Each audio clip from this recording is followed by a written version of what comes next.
Welcome back to Marvel Maniac, an MCU after show. This is Eric Cicada, your host, aka Mr. Honest. It's great to have you back here this week where we are diving back into our rewatch of the MCU Phase 1, excluding the Hulk with Edward Norton. We wish we could, but we're just trying to hit the main beats until we can get to Loki on June 9th and kind of get a good recap in of that main story before we hit Loki. And I think we're doing a great job of it. Today we hit a very big beat in this story. We go back in time a little bit to World War II. We meet the First Avenger, Captain America. I gotta say, I don't know if I've ever watched all of these movies so tight packed together, even being this big of a fan. I love these movies, but I have watched them all very, I don't know if I've ever watched them all so close together. I really have. I've never done this big of a marathon, even as being a huge Marvel fan. So it's really good to watch the characters kind of have their stories and compare and contrast them and stuff. But Caps is a humble one, and I'm really excited to go over this with you guys. Captain America, the First Avenger. Let's start getting into it. Let's start getting into Cap's story. He is the hero that, unlike Tony in Thor, he starts with a little bit more humble beginnings.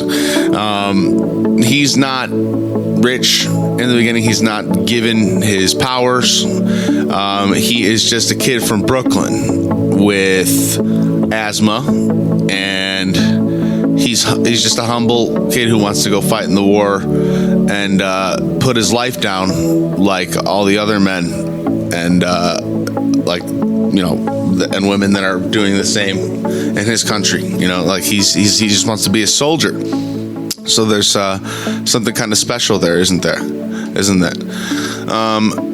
So we start on an Arctic dig site. It's a giant plane that's buried in thin ice. The men on the scene, they discuss how hard it will be to get this plane out of the ice, because this plane is huge. We see a hole broken in the roof, like they saw it open, and the two men rope down into the plane. They make their way in, and they slowly work their way to the front with their flashlights. Now, we recognize this plane from the end of the movie. Now, pause. I didn't do my weekly. Now, if you're just hopping into my weekly spoiler alert for the whole series of Marvel, let's go back. We're going to do this a funny way. Now, you got the first note. Now let's say this. If this is your first episode of Marvel Maniac, let's just go and say, it's great that you're here. We're going to probably leave on the table most spoilers for most of the MCU at this point. Now, that being said, we're not going to spoil the entire MCU in this episode, nearly none of it. But I don't want to leave much off the table for discussion for me going forward, which is why I may reference Endgame once, which may spoil something in Infinity War or someone dying in blah, blah, blah. Or I might not, which I would hate to do for you. But it's just a fair, slight spoiler warning. That being said, if you don't mind that, please stay and hang out. And either way, we're so happy to have you here. I just hate to ruin somebody's new watching experience by saying something that happens later in the series. If they're listening to this as an accompaniment to their first watching of the MCU, right? I just thought I'd be really clear.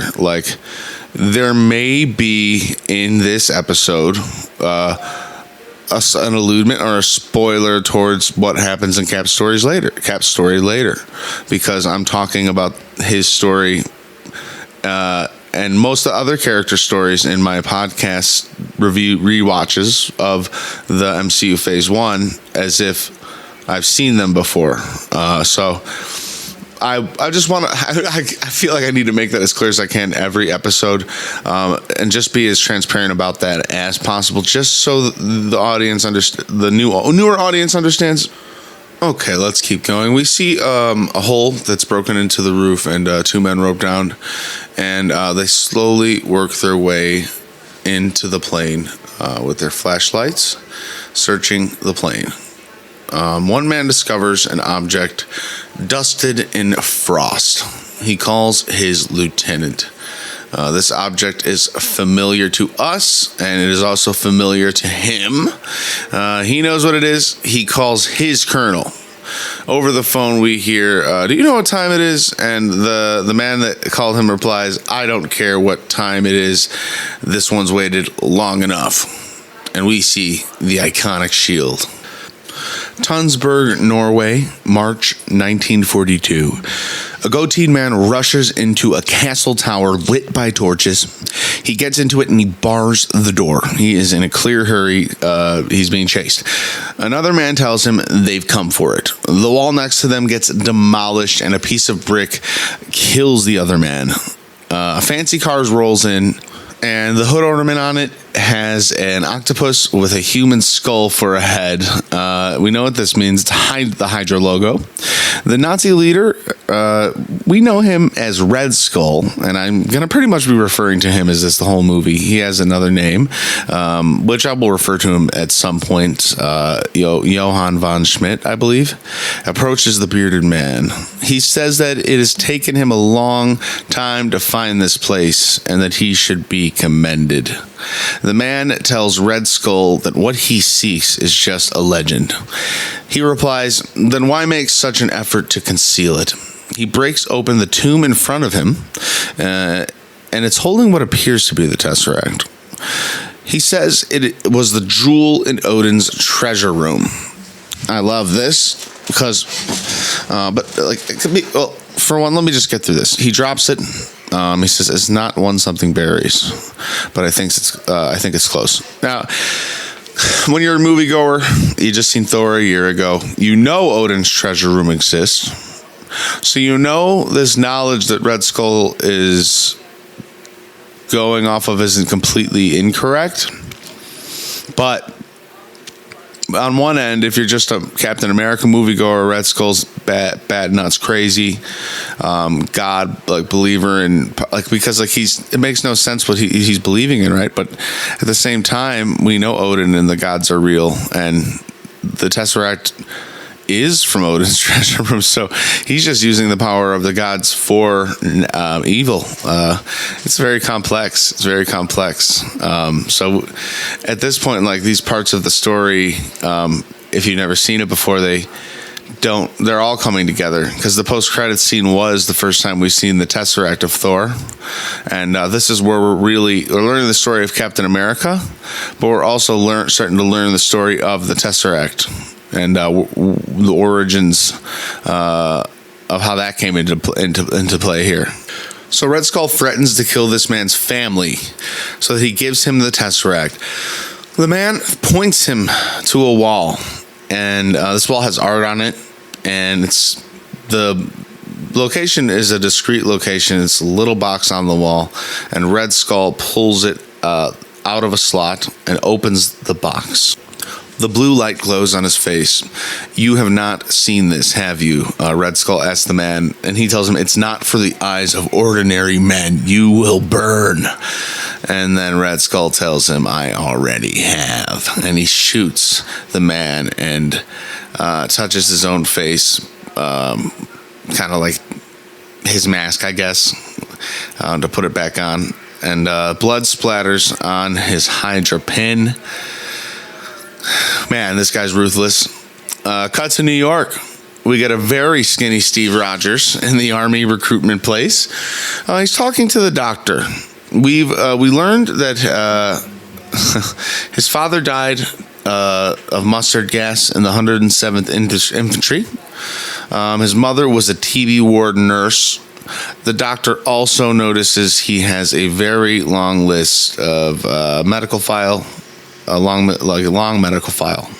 And he tells Steve he's saving his life by not letting him in. Now, as far as his father being in the 107th Infantry and his mom being a TB ward nurse. One thing I was thinking for a second was maybe he was making some of this stuff up to look better to get in, but I don't think his father being in the 107th is a lie, considering he wants to be in the 107th, and if Bucky gets in the 107th, it doesn't seem like a mistake or a lie. If his dad was in it, it seems like he'd be in it.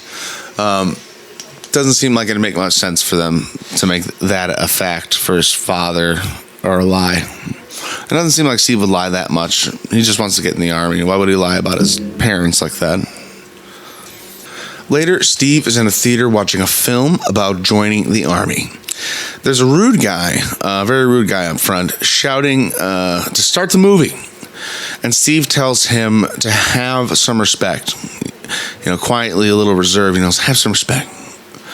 Very, very Steve Rogers. But Steve doesn't have the muscles or the Captain America strength to back this up yet. But the guy keeps doing it. And Steve actually, at one point, he musters the strength to tell him to shut up. Just tell him to shut up. Now, during this scene, I can't help but think of all the time periods Steve will just see in his life. And also affect when Tony calls him an old man. In a sense, like he's right. Like it's just when he says have some respect. It's just like the theater, the movie he's sitting in, like just the air, like the time he's like the old people in the older people in the background. Like when were they born compared to when he's born? Like he's just lived in so many time periods. It's crazy. So cut to an alleyway outside. Steve is fighting the guy he was having words with in the theater. Fighting is kind words for Steve here. He's getting beat up. He's taking hits, and then Steve picks up a trash lid like it's a shield. He gets it knocked out of his hands, and the guy says, "You just don't know when to give up, do you?" Steve replies, "I could do this all day." Classic. Then we officially meet Bucky Barnes. He shows up and he gives this guy a proper beating. Bucky notices Steve was lying on his enlistment form. Steve asked him if he got his orders, and Bucky said he's going out first thing tomorrow on the 107th. Bucky takes Steve to the first Stark Expo. It's not called the Stark Expo, but it sure as hell looks like it, so I'm assuming it's the first Stark Expo. The World Exposition of Tomorrow. Bucky brings dates for him and Steve, and they go on stage. They go to the stage where Howard Stark, Tony's father, is giving a presentation on a flying car. The car starts to lift off the ground, but falls right back down. He's working on it. You could see Howard and Tony. They did great casting for Howard, young Howard. A lot of similarities with his son, the showmanship, the craftsmanship, and the genius. A lot of mannerisms, and I love it. I like this young Howard a lot. Bucky looks for Steve, but he's gone. He finds him back at the recruitment office. Bucky reminds Steve that this is a war. And Steve counters that there are men laying their lives and that he shouldn't do any less than that. Something that I kind of brought up at the beginning. It's kind of Steve's mentality. A distance away, a balding a man with a goatee and glasses just watches Steve and Bucky. Don't do anything stupid until I get back. How can I when you're taking all the stupid with you? Bucky leaves with the girls and Steve into the office. The goateed man follows Steve. In the doctor's office, Steve is approached by this man. "So, you want to go overseas and kill some Nazis," he says. He is Dr. Abraham Erskine. "I don't want to kill anyone. I don't like bullies. I don't care where they're from." Steve Rogers, ladies and gentlemen. Steve Rogers. Where there are already so many big men fighting in this war, maybe what we need now is a little guy. I can offer you a chance, but only a chance. So Dr. Erskine gives Steve a chance to enroll in the military. Steve is a little spooked by this whole encounter in the office at first, because he seems to be like worried that he's going to be outed for lying on his military form, like Bucky said, but he does. He gets his enlistment form returned to him, approved. Steve is going to the army now. Elsewhere in jagged snow, in a jagged snowy mountain range, we meet Dr. Zoloff, Red Skull's scientist assistant. He is creepy but slightly endearing. You kind of like the guy, right? Red Skull pulls out the Tesseract and places it into a machine. It glows with blue light. It glows extra bluey. Extra blue in this movie. Zoloft says the exchange is stable. This energy we have collected could power my designs. It will change the war. Red Skull replies, it will change the world. Red Skull is just driven with power. He wants everything. He wants all of it. He wants to be a god. On an army base, drill field, we meet Agent Carter. She and Steve and the soldiers are standing in a line for training. Peggy introduces herself to them, and one of the soldiers gives her attitude, and she punches him straight in the face. Tommy Lee Jones is here. Tommy Lee Jones. And he is amazing. Colonel Phillips is his name, and being a colonel is his game. We get a montage of Steve attempting to train with the other soldiers. He is at the back of the pack pretty much the whole time, climbing the rope, climbing under wire, and the soldiers are trying to climb a flagpole at one point, trying to get a flag. Their cadet leader or whatever you call him at that point, he's saying, no one's done this, no one's ever been able to do this, might as well you can get a free ride if you can do it, but no one's been able to do it, get back on the bus. And Steve just pulls the pin out the bottom of the flagpole, and it knocks over. He grabs the flag and gets a ride home for it. I imagine in some drill camps they make you do 100 extra laps and be like, that's not how you're supposed to do it, smart ass, that's not right, you can't do it that way. But Steve got it. It's smart. I appreciate it. I really did find it really perfect. I never thought about it that way until this time. I'm being a smarty pants. While doing exercises on base, Erskine and Phillips talk about Steve. Now, they're not doing exercises. The army is. No, I'm not talking about Dr. Erskine and Tommy Lee Jones. They're not exercising together. Colonel Phillips, when you brought me a 90-pound asthmatic on my base, I thought, what the hell, maybe he'd be useful to you, like a gerbil. I never thought you'd pick him. You stick a needle in that kid's arm, it's going to go right through him. He said, Erskine says, I'm looking for qualities beyond the physical. And Colonel Phillips says, you don't win wars with niceness, doctor. You win wars with guts. And he throws a grenade. And he says, grenade. He throws the dummy grenade towards the soldiers. And every one of the soldiers, but Steve, runs. And not only that, Steve jumps on it. And this moment, in my opinion, it makes you as the audience fall in love with this character. Peggy and Erskine both seem very impressed. I'm impressed. Heartwarming moment. And then Colonel Phillips, he's still skating.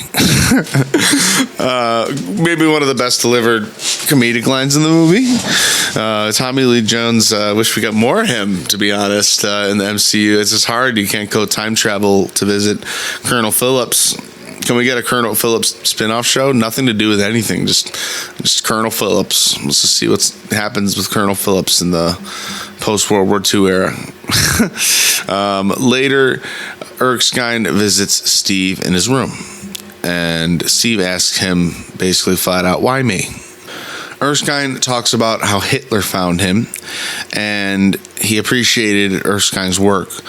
Hitler said Erskine will make him stronger. But he didn't want anything to do with that. But Hitler partied him up with Johann von Schmidt, the head of Hydra, aka Red Skull, who is obsessed with power. Once he learned of Erskine's ability to make what we know now, that he can make this super serum, right? He's the one who is doing this project to create this super serum for the government to make these super soldiers. He's so this is what Steve is kind of being chosen for, or considered for by Erskine.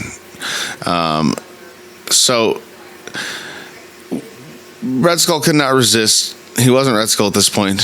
He interrogated Schmidt to make him a version of this serum. Schmidt injects himself with a needle. And we get to see a quick flashback of all this happening. Erskine says the serum wasn't ready, and that the serum amplifies everything that is inside. Good becomes great, bad becomes worse, and this is why you were chosen. Because a strong man who has known power all his life may lose respect for that power, but a weak man who knows value of that strength knows compassion. Erskine makes Steve promise to stay who he is. Not a perfect person, but a good man. Erskine drinks his and Steve's shots because Steve can't drink before his procedure. Zoloft approaches Red Skull, getting a portrait painted of himself. You can't see him in the shot because the movie is still waiting to reveal his face to you. Red Skull finds out that Erskine is working on another serum in America, and he wants to get it so their victory is assured. Meanwhile, Steve and Peggy are in the car on their way to the procedure. Steve tells Peggy he doesn't know why she'd want to join the army or why you'd want to in general join the army if you were a beautiful dame or woman.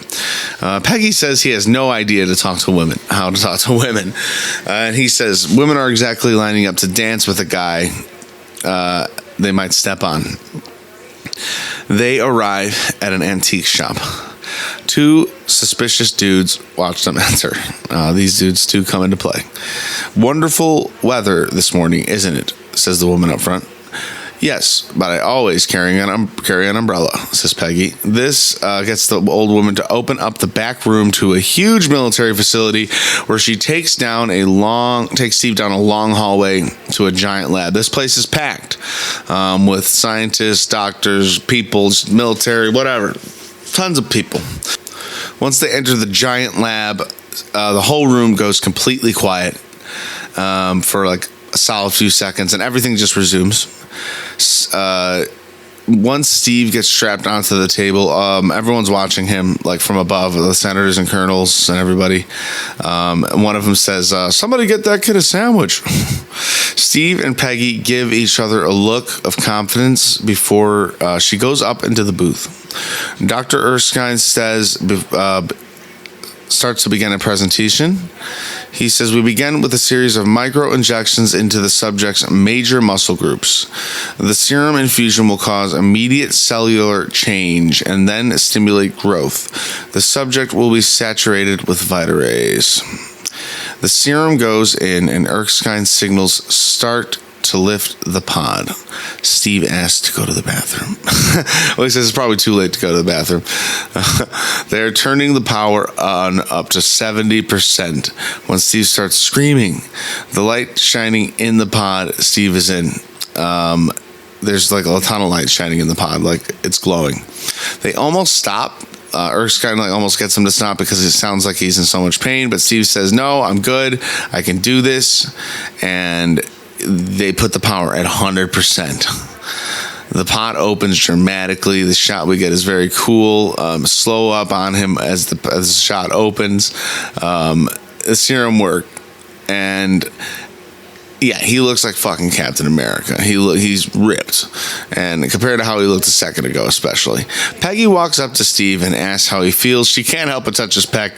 I read or heard somewhere that was complete Haley Atwell, Peggy Carter, real. That was a real thing that happened. She couldn't help herself. He says she asks how she feels, and he says he feels taller. At the back of the room, one of those suspicious fellows we saw outside, he takes out a Zippo lighter and it explodes a window. He shoots Erskine in the chest. Steve runs after him. So, like, yeah, there's a lot of, I could see a lot of where Falcon and Winter Soldier was trying to, like, draw parallels to the Captain America story. But, like, this is a righteous capture. Like, this was wrong. He points towards Steve's heart. Steve is mad, but not John Walker mad. I'm talking about Erskine points towards Steve's heart. The gunman rushes out the front door where the old lady stands and defends with a machine gun. What an awesome guard. She stood down with her ship. Peggy runs into the street to shoot at the culprits as they're driving towards her to run her over in a taxi. Steve pushes her out of the way, even though she says she had the shot. Steve begins chasing after the car on foot. He dodges traffic. He leaps on top of cars from vehicle to vehicle. This is a very awesome chase scene. He immediately gets out the gate and gets into some Captain America action. He gets to the cab. The gunman is driving, and he's dodging bullets. The gunman's like shooting at the roof, and he's like dodging bullets coming off the roof. The car rolls over, like over and over. The gunman gets out, takes a young boy hostage. This guy's just nuts. Has no morals. Steve uses a car door as a shield. I find this very cool. I think this is a little like Spider-Man. And doesn't Spider-Man do that in Far From Home? A little homage to that. The kid gets thrown into the water, but he's safe, so all's good with the kid. He tells Cap to go get him. The gunman jumps into a submarine. A submarine is just in the docks. Steve dives into the water just to think the guy's going to get away, and he thinks he's going to get away. He looks pretty like calm down in the sub. He's making his getaway. Steve follows and breaks him out and pulls him ashore. He asks the man who he is. The man replies, "The first of many. Cut off one head, 2 more shall take its place. Hail Hydra." He bites out a tooth and dies. Steve looks down at his new muscle arms. That's what I wrote. That's pretty funny. So, back at Red Skull's base, he's getting lectured by his Nazi leaders. They're telling him that Hitler feels that he has been a little indulged, a little bit overindulged, and there are 3 officers there, like pretty much 3 Nazi officials, and they're checking up on him, but it's not going so good. The officers notice when they're in Red Skull's war room that on his war map, that Berlin is one of the places he plans to invade. And they start to freak out and like, oh, the Fuhrer will hear about this. And shamelessly, he just uses his Tesseract gun to obliterate these Nazi generals. And he tells Zola that the Hydra can no longer grow in Hitler's shadow. It was just a matter of time. It's hard to be mad at him for wanting to take Hitler out, but in a way, he wants to kill everyone, so it's like they're both terrible. With Erskine gone, Steve is the only super soldier. Erskine was going to make more serums and try more people. We know from Falcon and Winter Soldier in the canon that there were more experiments gone bad over time. Peggy says without him or his sample that was stolen and destroyed, it will take years. Peggy says if it could work only once, he'd be proud it was you. Colonel Phillips tells Steve he's not enough without Erskine. Steve gets approached then by a senator, and he gets promoted. Now, this is a nice montage of Cap on stage with a lot of red, white, and blue ladies, and it's him traveling the country to a Captain America song, and who's dun dun dun dun dun dun dun America's eyes. I'm not gonna sing it, it's very good though, and he's in his. He walks out on stage in his classic red, white, and blue Captain America outfit. What is this, WandaVision, right? Am I right?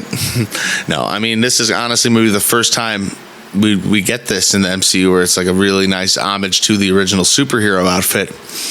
Cap knocks out Hitler in this tour.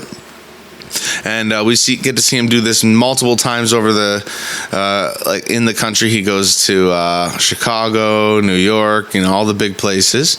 We see actual Captain America comics being printed, and kids are buying. So there's this widespread knowledge of Captain America. Movies, actual movies. So we're in a movie within a movie. Captain America. The song is so good that we're hearing in the background here. At the end of the thing, we get Cap holding up a motorcycle over his head with the ladies on it. The room is colorful. It's on a big, bright stage in a big, bright stadium in front of like probably whatever, a Manhattan crowd. And then we cut to Italy, November 1943, 5 miles from the front. And it's just a complete change in composition. I just love what they did here. We see Cap in his bright, cheesy uniform in contrast to the soldiers in their worn out, muddy uniforms and the gray backdrop of the sky. They boo him off stage. They throw things at him. And yeah, it's hard to see. Steve doesn't want to be in this position. Backstage, Agent Carter approaches Steve as he sketches himself as a monkey on stage with an umbrella on a unicycle holding a shield. You were meant for more than this, Peggy tells him. Steve talks about how he always wanted to be on the front line and serve his country, and he says he got everything he's wanted, but now he's wearing tights. And, that's not as fun as he thought. But they both see a military ambulance pull up to another tent, and that's when Peggy tells Steve that the 107th Division, many of them were killed or captured. We know this, that Bucky is in this division, so Steve runs to Captain Phillips. I just love this guy. I love Tommy Lee Jones.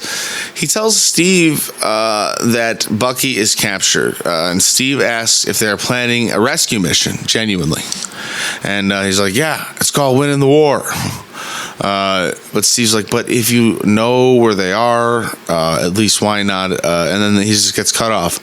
They're 30 miles behind enemy lines through some of the most heavily fortified territory in Europe.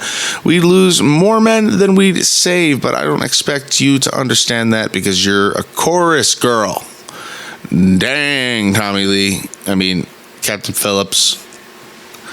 Isn't there a Tom Hanks movie with that title? Steve says, I think I understand just fine. And he eyes the war map that's sitting in front of him. Steve's about to break some orders. I like this. Peggy asks Steve what his plan is and almost hesitates to let him go. She follows him out. He says, you said I was meant for more than this. Did you mean that? And she says, every word. Then he tells her, you got to let me go. Just got to let me go. And then she says, I can do more than that. So Steve, Peggy, and Howard Stark, they're on a plane, Howard flying, to make their way to where Bucky is being held. The plane, and Bucky and, the captured soldiers, not just Bucky, all the captured soldiers. The plane starts to get hit, and it's a little scary, and this triggers Steve to just jump out where he is. Peggy says no, and to wait. They're taking him all the way in, and he says, no, I'm going in now. And she says he can't give her orders, and he replies that yes, he can. He's a captain. Love it. They did give him the title. Cap's orders. Steve approaches the base. He ducks as a convoy of vehicles passes by. He jumps into the truck where two masked Hydra soldiers turn to face him. We hear them get beat up from outside, and it's very superhero-y. We almost see the truck shaking and the fist just going into their faces. But it's all from the outside. I thought he was going to be wearing one of the uniforms almost, but no, he just beat him up. It wouldn't be fun. We want to see him in as much Captain America uniform as we can. This is a good look for him with the jacket and all that. Steve knocks out the guard waiting outside the truck once it parks with his shield. And then he makes his way into the giant compound. Once he gets in, he knocks another guard unconscious. He sneaks through the factory with a pistol. Steve knocks out another guard and takes his keys from him. One prisoner asked, "Who are you supposed to be?" And he says, "I'm Captain America." Damn right he is. So the soldiers escape. The madness ensues. Many soldiers get a hold of Hydra Tesseract powered weaponry, and they just set everything ablaze. A few guys get in and get in a joyride, like in this tank. They take a tank and they go on a joyride, and that's really fun. Everything's going nuts. Red Skull decides to blow up the factory because their forces are outmatched. Zola just panics at this, and Steve gets to him and knocks Zola over a railing. Red Skull grabs the Tesseract. Steve follows Zola and lets him go only because he found Bucky in a room down the hall from chasing him. Steve tells Bucky, "I thought you were dead." Bucky tells Steve, "I thought you were smaller." The factory starts to explode, so Bucky and Steve run over a catwalk. Just when on the other side, Red Skull and Zola are guarding. Not really guarding, they're just approaching. Captain America, how exciting. I am a great fan of your films. So, Dr. Erskine managed it after all. Not exactly an improvement, but still impressive. Steve punches him in the face, and he says, "You have no idea." Red Skull punches him back. Zola pulls the catwalk apart, so they are separated. No matter what lies Erskine told you, I am as great a success. Then he pulls off his mask and he reveals his true Red Skull form. "You don't have one of those, do you?" Asks Bucky. The way he asks it is just so perfect. You're deluded, Captain America. You're deluded, Captain. You pretend to be a simple soldier, but in reality, you are just afraid to admit that we have left humanity behind. Unlike you, I embrace it proudly, without fear. And then Cap says it's the best one-liner after all that. He says, "Well, how come you're running?" And he's getting into an elevator and going up it at that exact moment.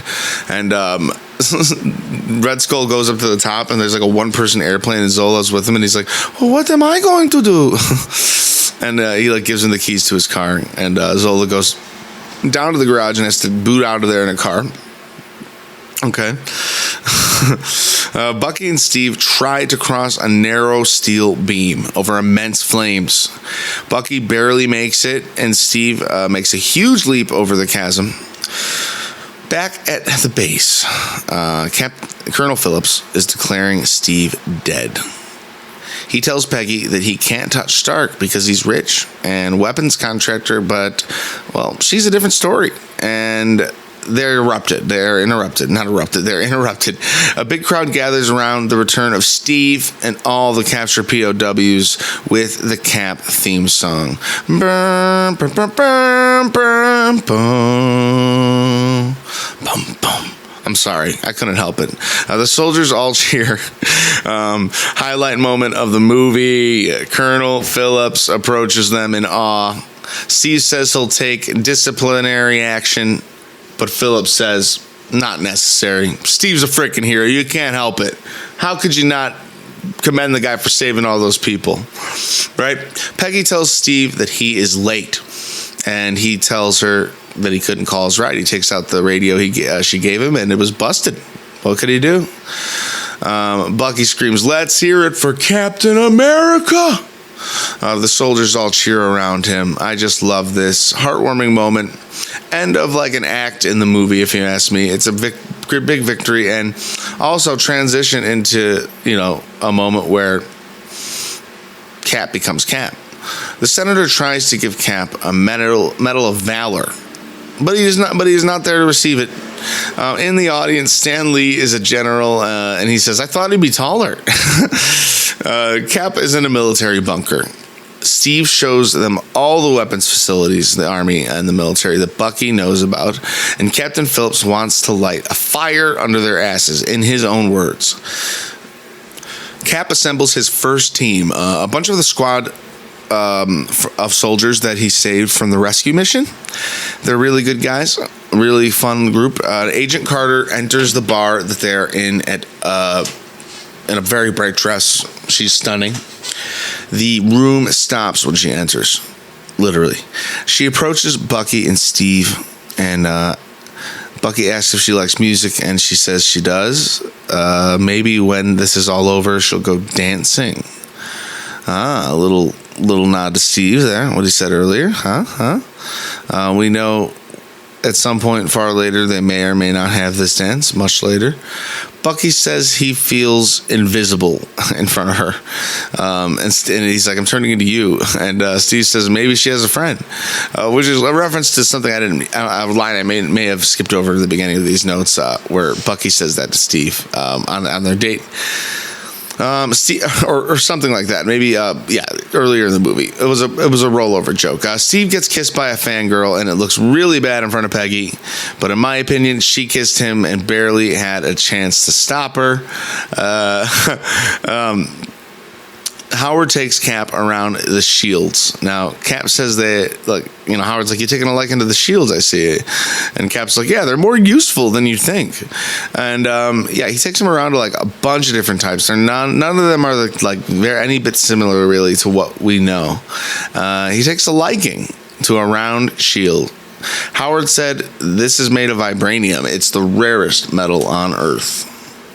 He asks Peggy what she thinks, and she shoots at it 3 times. Still a little angry about catching Steve in the act of, kissing someone else. She says, I think it works. And then he tells Howard, I had some ideas about the uniform. And he's like, yeah, whatever you want. And then we cut to Cap wearing the new uniform and mask as he busts into a factory with his comrades behind him. He straps the shield to his back. This is really one of the sickest Captain America montages you can ask for, let alone in the first frickin' movie. He goes hard on these Hydra soldiers, insanely hard. Cap escapes an exploding factory on his motorcycle. One of Cap's team rolls under a Hydra convoy, plants an explosive, and explodes down the road. They all celebrate. In a small movie theater, Carter and Captain Phillips watch Steve on the field, and he's kind of like in a truck, or on the move with his team, and he pulls out a picture of her in his pocket, and it can be seen on screen, and she looks very humbled, or in love, for that matter. A sniper has a shot on Steve, like a very clear shot. But we see another scope pick up that sniper, and he gets taken out. It's Bucky. It's good to see Bucky having Steve's back like that. True MVP and a true good best friend, BFF right there. We get the iconic shot that we see usually in the Marvel opening sequence now of Cap hurling his shield towards the camera. So good.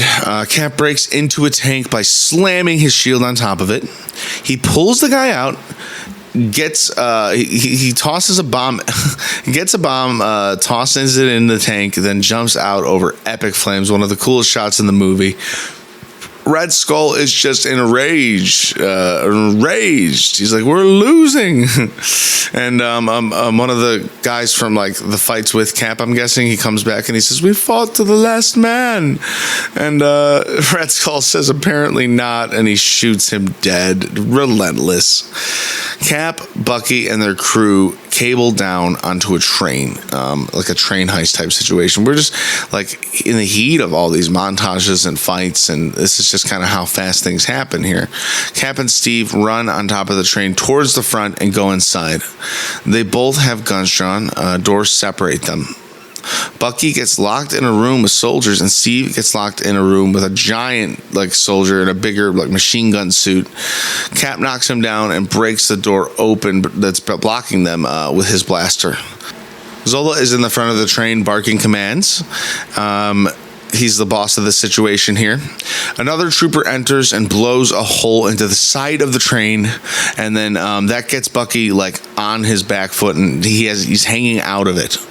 And then Steve can't get to him, and Bucky falls off. Now, the main spoiler discussion, you'd probably know if you seen any of the advertisements on Disney Plus. This is where you're watching them like me. Bucky does survive this and go on a very dramatic storyline post this movie, but we won't talk too much about that right now. We learn a lot. We did discuss a whole series discussing Bucky, but it is very, very cool to see see firsthand again post watching Falcon and the Winter Soldier, beginning of Bucky's story, and it's very sad. and it's a fast moment, and I wish maybe they captured a little bit more of a weight on Steve, and see I feel like they could have captured a tiny bit better, but it's still good. I still like it a lot. Now we all Jones. This is the guy in Cap's crew. He gets Zola. Phillips brings Zola a steak. Captain Phillips, to kind of like work with him, talk with him, whatever. And Zola's just a vegetarian, right? So Phillips pretty much like does this like tactic where he says that like, oh yeah, we pretty much we sent a fax out that said you're working with us now, so Red Skull's going to pick that up, and no matter what, they're going to kill you. So you might like, and it kind of works. So Zola admits to Phillips that Red Skull's target is world domination. He's going to blow up every city, everything. Beneath a huge airplane, Red Skull stands in front of a giant army.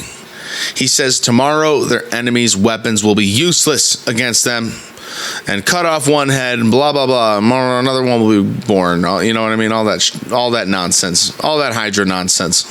Carter returns to the pub and finds Steve drinking there. She tells her that Erskine told him he couldn't get drunk. Steve tells her that, right? Because his metabolism is just super fast, so he can drink alcohol and it doesn't change him. Steve says he won't stop until Johann Schmidt is dead or captured. Johann Schmidt thinks he's a god, and he's willing to blow up half the world to prove it, starting with the USA. Stark says he's working with incredible power, and if he gets across the Atlantic, he could wipe out the entire eastern seaboard within an hour. So they have under 24 hours to do this, to capture Red Skull and like stop him from following through with his plan. So Cap suggests going right to their base in the Alps to stop them, and they think that's crazy for a second, but that's exactly what he does. Next thing we know, we see Cap riding on his motorcycle, and he's getting followed by a crew of Hydra on their bikes. He has a rope on his bike, like that go out the end of each side of his bike, and he sets he trips them. He sets two more on fire with flames that trail out the end of his bike. He pulls up beside one guy, pulls the pin out of the grenade that's on his side, and then it pulls ahead of them and explodes two more. He is driving up to the facility, and there's a tank guarding the facility, and he fires missiles out of the bike, and it destroys the tank. And he jumps over it. And then he jumps off on the motorcycle and drives it into the building, hurting even more people. Once he gets off, he kicks one trooper in the chest, throws a shield at another. He fights so respectively until he's fully surrounded. Red Skull tells Cap that he is arrogant, that he has limits. He says, "Did Erskine tell you otherwise?" He says, "He told me you were insane. What made you so special?" "Nothing. I'm just a kid from Brooklyn," Cap says. He gets punched to the ground. That's what I love about Cap. That's the truth. He's genuine. He's just a kid from Brooklyn. I love it. Cap says, "I can do this all day." Yeah. Cap's team arrives and comes in firing. Red Skull flees. Cap gets tossed his shield, yes, and takes off after Red Skull. As a huge army ascends upon the base, flames engulf the entrance. Now, cut off one more, has two more shell, and then is being yelled, and then Phillips shoots the trooper, and he's like, "Let's go find two more." Tommy Lee Jones Usain. Peggy saves Steve from a flame trooper. He tells her she's late. They almost have a moment, but then she reminds him he has to go. For a moment, I'm like, this is sad. This is their last moment, and I'm wrong about that. I'm like, this is the last time they'll see each other. I forget. There's another moment. Red Skull gets in a giant plane and puts the Tesseract in its place near the cockpit. Cap gets in the hangar as the plane starts leaving and jumps over a huge battle that's happening in it in an attempt to catch it. He dodges and dives. Not really attacks. It's just like a bunch of people fighting. It's insane. Phillips and Peggy arrive in a car to help catch the plane. Okay, so that wasn't the last time Peggy and Steve see each other. So she kisses him and she says, "Go get him." So he makes his way, jumps onto the plane. Just in time for the car not to fall off the cliff. That would have been dramatic. Would Steve have even noticed? He makes it through the wheel of the plane, and there are bombs on it. Once he gets in, he sees they're labeled Chicago and New York. There's even more on there that we don't see. He fights off the troopers that are right there waiting for him as he releases the bombs that we see into the sea. Cap falls onto a smaller single plane after one guy gets shredded by that like propeller. Very gory for this movie. I didn't expect so much like a gory thing. He just got shredded, bloody shredded by the plane. Steve gets into the cockpit and starts to make his way back towards the main plane. Red Skull fires blast at him. He crashes into the plane's back area. Okay. He enters the main room with the Tesseract. And then Red Skull goes, "You don't give up, do you?" And Steve says, "No."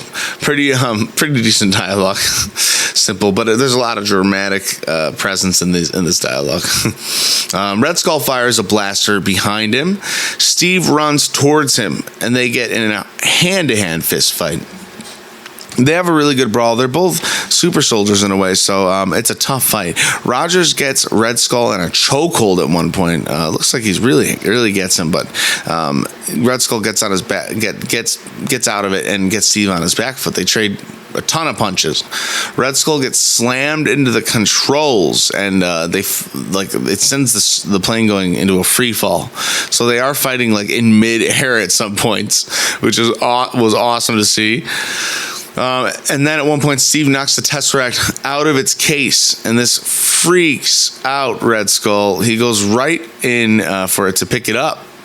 The power of it seemed exciting to him at first, like the power of a god. He's enthralled by that type of stuff. But it was almost as if it were judging him. It had a mind of its own. And I always thought this, that a power goes up his arm and a portal launches him into space and he flies into it and then it closes. In theaters, I thought this. I'm like, he went somewhere.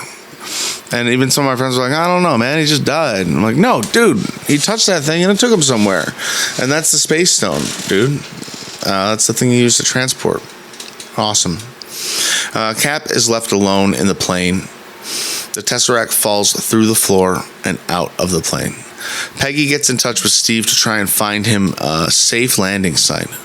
He tells her that that's not possible because it's moving too fast and he's heading to New York.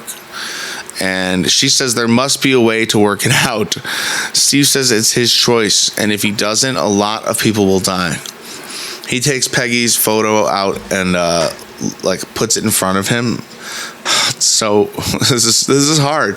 Peggy, I'm gonna need a rain check on that dance. All right, next week, Saturday, 8 on the dot. Don't be late.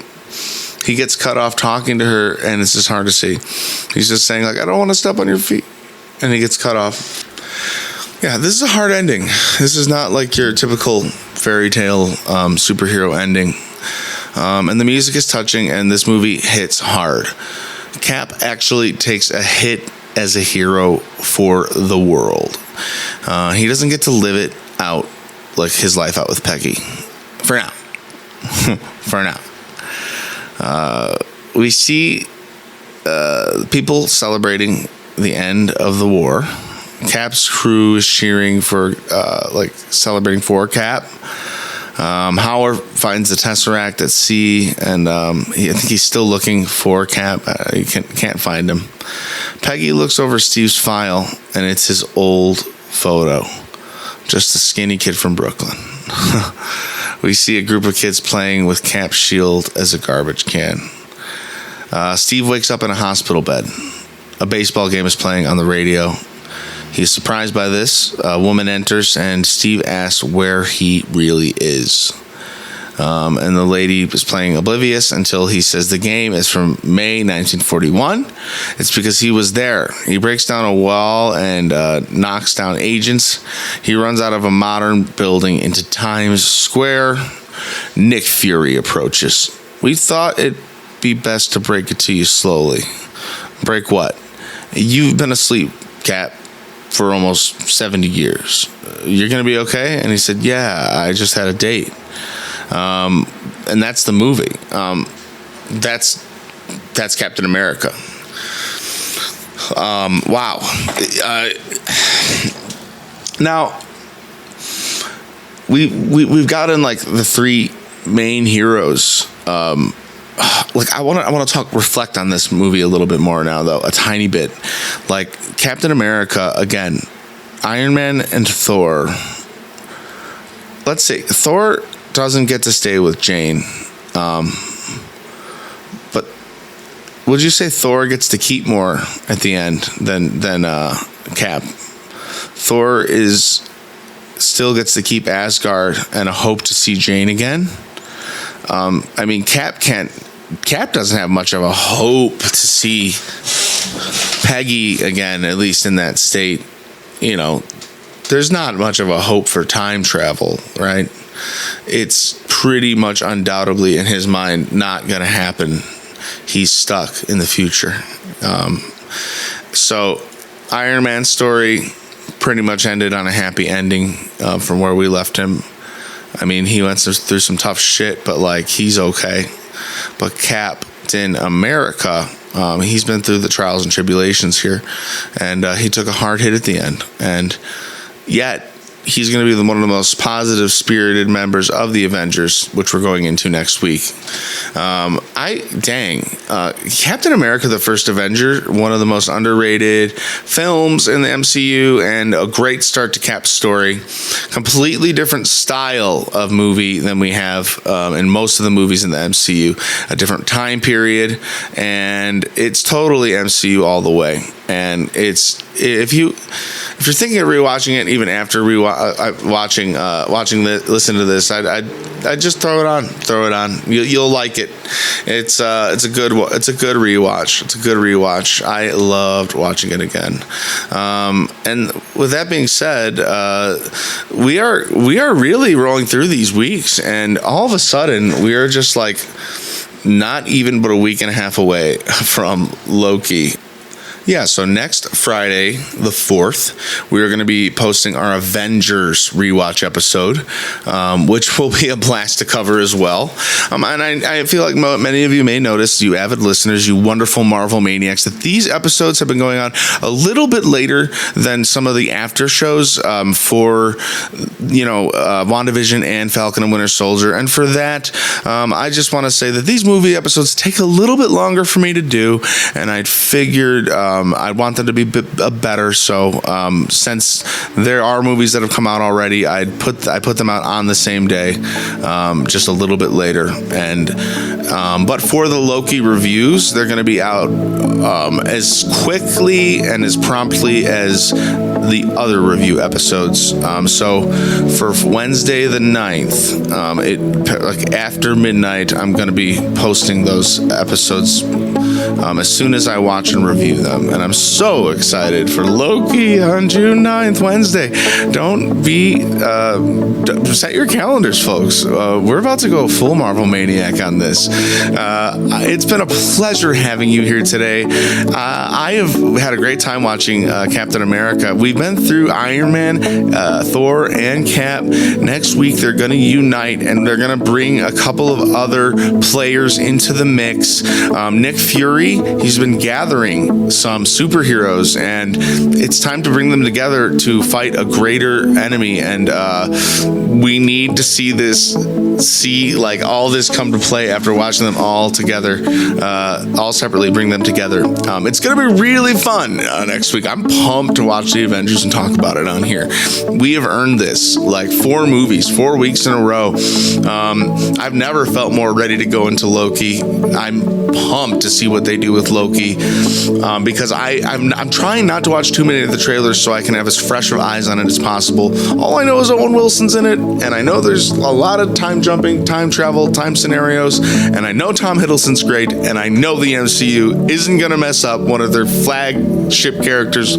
Guys, we are in a golden age of Marvel, and I couldn't be happier than happy than to share it with Marvel Maniacs like yourself. If you enjoy the show, it'd be wonderful if you can go ahead and rate it and review it. It goes the longest way possible and helps us get our name out there. If you'd like to donate to the show, right now the best place will be mrhonestpodcast@gmail.com on PayPal, or at Mr. Honest Podcast. Goes right back into the show. We love to hear your thoughts. Email us, marvelmaniacpod@gmail.com. Tweet us at marvelmaniacpod. I can't wait to see you next week. You have a wonderful week, great day. Thanks for coming. And until then, Avengers, disassemble.